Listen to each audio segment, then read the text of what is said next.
I'm Dr. Margie Le Coultre, former principal in the Knoxville City and Knox County School System. And today is April the 11th, 2013, and we're filming this conversation with Juanita Cannon in the Andrew Johnson building. And it's a privilege this morning to talk with you, Juanita, about all the things that you've done, and we want you just to share your life so that people who come later will be able to look back and see what kind of historical things you were involved with. So just start with where you grew up and the schools you went to, and what did your parents think about you getting into education? All right, and thank you so very much for this opportunity. I am a product of New Hope Elementary School. It's a two-room school that was located on Brown Avenue, which in location now would be right behind the New Hope Baptist Church, a missionary Baptist church off of Cecil. Two rooms. I very well remember Emma Lou Henry and Miss Piercy and Murray Ellen Jones, who I would consider some of my favorite teachers. After that, I went to Vine Junior High, which is now the old Family Investment Center and Family Center for those who need help in the court system. And after that, I moved next door to Austin High School. From there, I went to Knoxville College. And after Knoxville College, I got my master's at the University of Tennessee. And just been in and out since then. What did your family think about you going into education? I really wanted to go in as a physical therapist, and I wanted to go to Hampton Institute. But my parents could not afford it. And so I chose Knoxville College, and I went in the area of health, physical education, biology, and recreation. They thought it was a wonderful thing. Having come through the segregated years, I felt I could make a difference as I did my training. And they were very, very thrilled. My mother was very, very active in PTA work. And so she was there at the school most of the time. And it was okay. It's okay. They're very proud of what you've done. I think so. Well, then after you finished your education, then what did you do with it? We used to do what was called taking comps.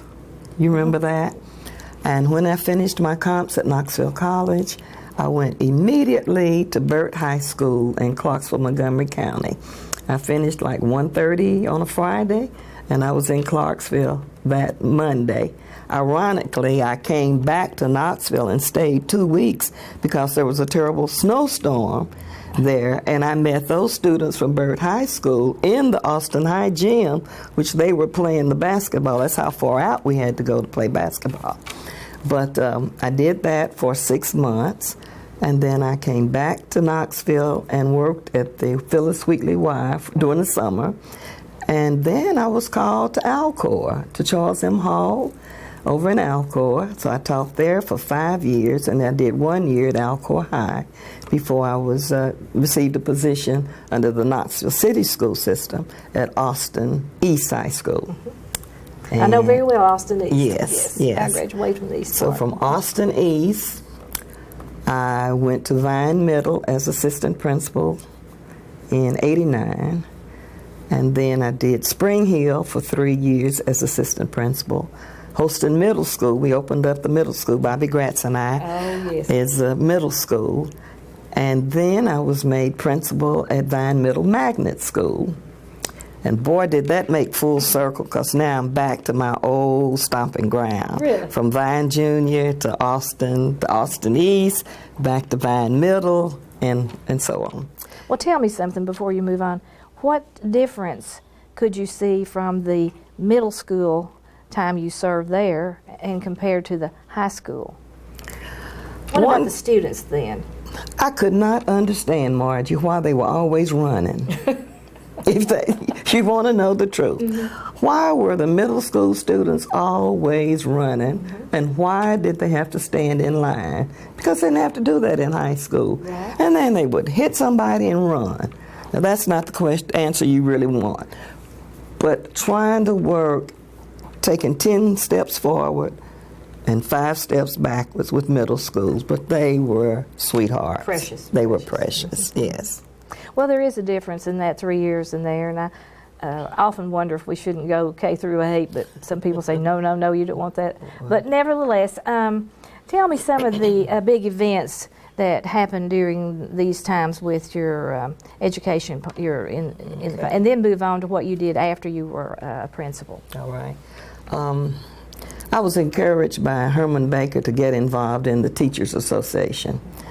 Then I became president of Knoxville Education Association, so that opened up another door of involvement of trying to get teachers' rights and benefits.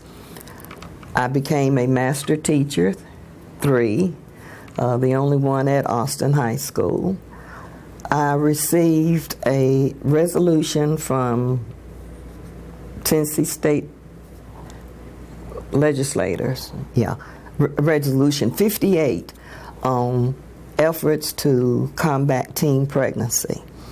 I had a curriculum that I developed, and I wrote it up. It was published. Educating, parenting, eggs-ucation. Oh, eggs, education. E-G-G-S, where the students had to carry eggs for a week. And that became well known. And of course now they have the computerized dolls. But that was the beginning of that. That gave me a lot of recognition.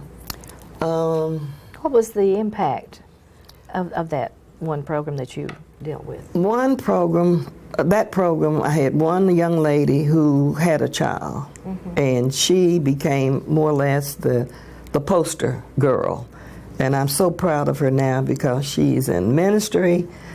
She got her doctorate degree, but she was willing to tell the story. And the TV stations, they received awards on it because they came into the classroom and covered it. And I brought a lot of visitors into the school. So there was an impact on that. And some curriculum then were changed.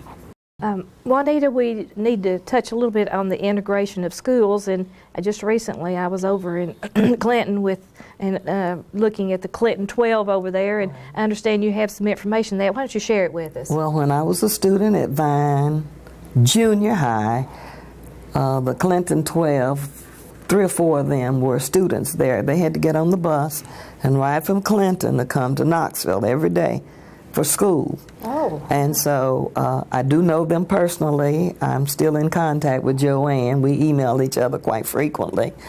We also included them in our class when we do our class reunion, class of 58, so they're part of us still. That was a trying time. I experienced that with them leaving Vine Junior.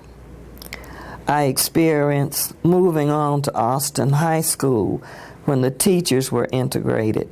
Well, the county and the city were integrated, merged. And then, of course, that did something with the teacher population. It did not affect me, but I saw a lot of disgruntled teachers who did not want to leave where they were going to their assignment. They were happy in the school where they were. Yes. And so were the white teachers were happy where they were, and your teachers were happy where they were, and they saw no reason for that to happen. Right. But it was a law that had to happen. And then I go back to the 58 when I transferred from high school to the college year. This is when integration took place, and my pastor, Dr. W.T. Crutcher, was very much involved, along with some of the other ministers, in integrating Knoxville, which was very peaceful. But I look frequently at Beck Culture Center at those pictures where a lot of my classmates from Knoxville College were protesting in front of the Tennessee Theater. I remember that picture. And so having lived through that era gave me a different perspective. When we did the magnet school program, it was very difficult to put kids under one roof and divide them up on the inside. To this day, that would be difficult, yes. To this day, it just does not work. They eat together, they're going to play ball together, they want to be friends together. And when you start putting a group over here and a more organized in a new renovated area, and this group here is not allowed, you're asking for trouble. Absolutely. Asking for trouble. So deep down in my heart, that was a concern that I had, and eventually I dealt with it. Tried to put them on the same floor so the kids, they loved each other, and there were no problems along that line. So the integrated time or integration, spiritually, we knew it was wrong, but we dealt with it the best you could. I think that is one reason that we do a lot of reunions and we are so close together. And even now, comments are made that you all need to be back in school teaching our kids. You need to come back. It is disheartening to see some of the discipline that the students are giving to the teachers. And the teachers are having to, particularly the student teachers, if a teacher has set the tone and you've allowed this to happen, there's not too much a student teacher can do. That's true. To Very correct true. it. So I've seen a lot of that. But well, what about these students, those 12 students? Did you all talk about how they felt later? Now, it was later. They came to Austin, and they went to Vine Junior, and then they went to Austin.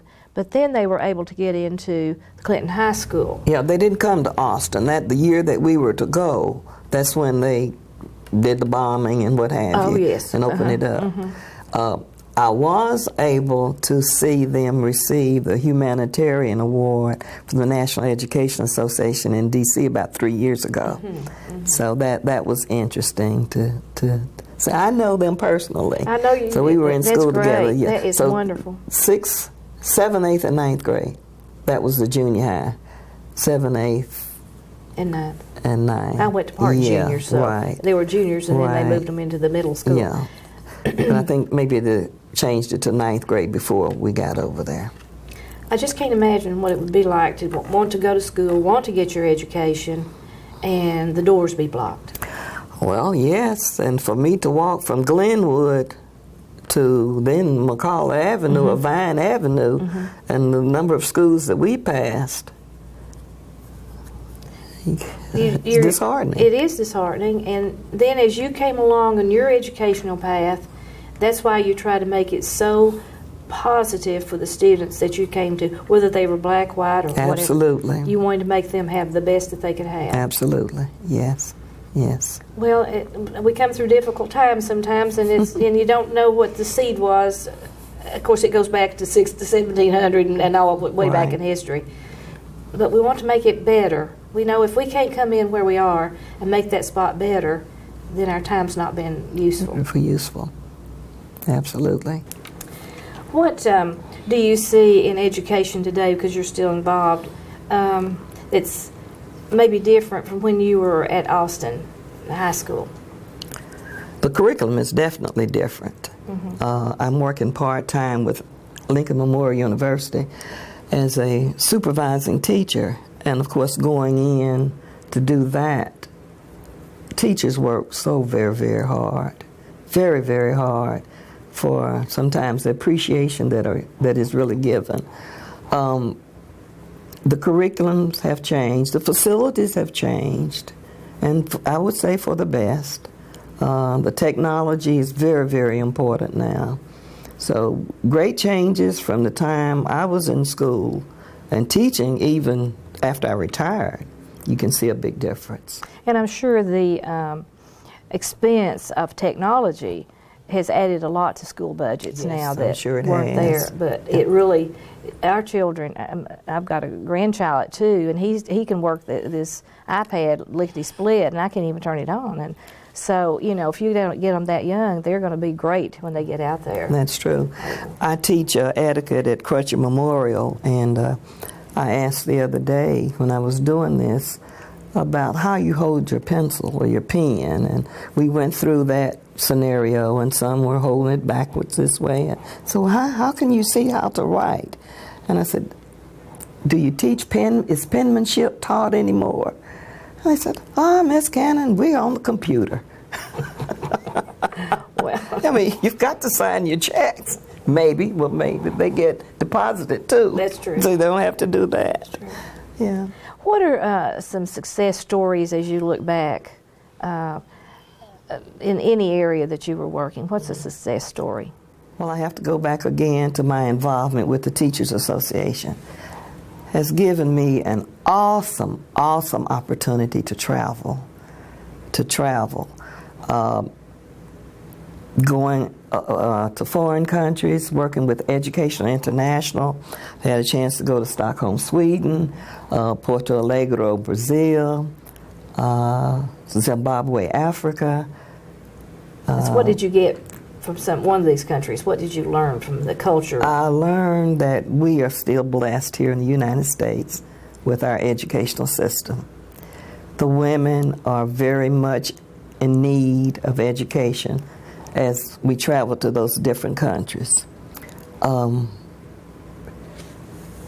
It gave me a greater amount of appreciation with what we do in the United States. And yes, we are told that we're not competing, but then again, when you go out and see that maybe some students can only go to school in the 7th grade, so therefore they take the best of the best, where we train everybody. We take everybody. We take everybody.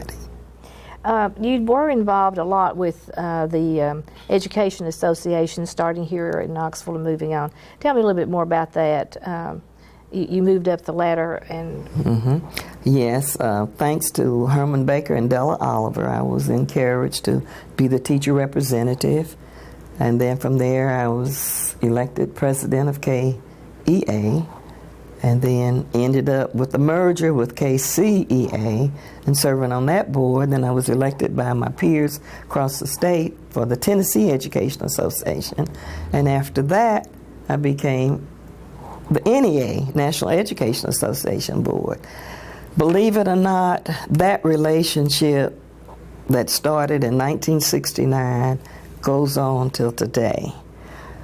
I do a jazz cruise every year, and there are about 8 of us from that former NEA board call each other, and we get together on the Smooth Jazz Cruise. So, what about what do you see from that vantage point of working with teachers? What is the feel in our country today about teachers? Believe it or not, we were still recognized as the high power. People wanted to talk to us from the United States. So we are still, even though internally we say we're not meeting up to some of the educational standards that the other countries are, but when you go out and visit, they gravitate to us to find out how we're doing things. So I think we're doing okay. And don't you think the fact that we're taking care of everybody, where they select and choose their different students to educate, then that makes their statistics skewed, I think. Yes, yes. What else, let's see, you talked about Business Day and Tom Ingram. Let's hear a little bit about Tom. Well, you know, I like to open up with, when you're given lemons, you make lemonade. And from lemonade, I went to pink lemonade. And from pink lemonade, when I went to the transition school, I call that Hawaiian punch. Oh, okay. We're moving up the food chain up. And we had the principal Business Day. Tom Ingram came to the transition school. That opened up a lot of doors for me. He was very impressed. I could have retired at that time. I had 30 years. I was not sure why I was moved from Vine Middle Magnet, because we had made so much progress. But I wanted to be sure that if I had done something that was illegal, I wanted to know about it. And I decided I am going to take that position at the transition school. I loved those boys. They were just big babies, somebody's children who had made mistakes. And with that, Tom came in, talked to those young men, talked with me, And he went back to the meeting that afternoon and asked, do you know what the transition school is? And somebody in the back said, yes, jailbirds. Tom was not very kind. He was not very kind in his response. And he said, I don't ever want to hear you say that again. After that, he stayed in touch with me. Shortly after that, I was asked to serve on the chamber board. From the chamber board to the executive committee. While I was on the chamber board, I was on the education committee. And that gave me a chance to come back and share some of the thoughts that I had with the superintendent and the supervisors. I never will forget Tom for opening those doors up. So you feel like you've been able to circulate in various areas to help the school system to be better? Yes. Is there any other comment you'd like to share? Excuse me. It's all right. The opportunity of meeting so many people around the state and nationally, I was able to bring them into the school. Serving on the NEA board, I remember former Mayor Victor Ashe said, can you bring that conference to Knoxville? And I said, well, I'd love to, but we just don't have the facilities to house. And that's how I think I got on the KCDC board that I served on for 18 years, off and on, as a total of 18 years. So that opened up, again, some avenues to expose the teachers here, my students, and the community to other people who are in the educational system. And I do that now also with Lincoln Memorial when they wanted someone to come in for human and civil rights. Mm-hmm. I was able to get someone out of Nashville to come, and he did an excellent, excellent job. That's good to hear. So would you say in all of your experiences, the bottom line was the child? That's it. That's it. And today, even though I retired in 2002, or 2002, you ask me to volunteer for something, if you say something about children, I will more than likely say yes.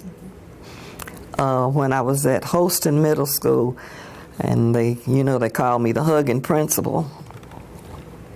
Holston Middle School was high school, and the integration and the zoning and all, they made it a middle school. So Bobby Gratz and I opened it up. And there had been a lawsuit filed against the school board because they did not want their students, their children, coming down that road, even though it was only 12 minutes. I think it probably ended up being 2 hours in the eyesight of some of the parents. And one Thursday night, we decided, let's have an open house before school starts.